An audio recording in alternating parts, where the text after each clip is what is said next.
ಹಿಂದೆ ನಾನು ಅವರನ್ನು ದೂಷಿಸಿದ್ದೆ, ಹಿಂಸಿಸಿದ್ದೆ, ಅವಮಾನಪಡಿಸಿದ್ದೆ.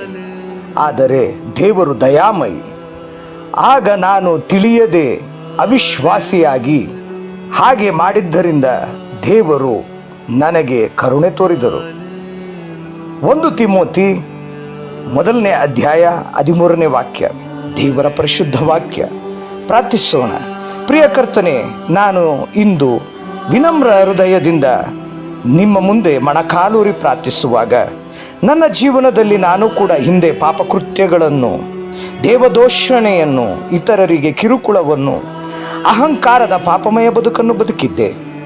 ಆದರೆ ನಿಮ್ಮ ಕರುಣೆ, ಪ್ರೀತಿ, ತ್ಯಾಗ ಮತ್ತು ನಿಮ್ಮ ಕೃಪಾ ಅನುಗ್ರಹದಿಂದ ಪಾಪಮಯವಾದ ಹೊಲಸದ ಕೆಸರಿನಲ್ಲಿ ಬಿದ್ದಿದ್ದಂಥ ನನ್ನ ಜೀವನವನ್ನು ನಿಮ್ಮ ಪರಿಶುದ್ಧವಾದಂಥ ಕರಗಳಿಂದ ನನ್ನನ್ನು ಮೇಲೆತ್ತಿದ್ದೀರಿ.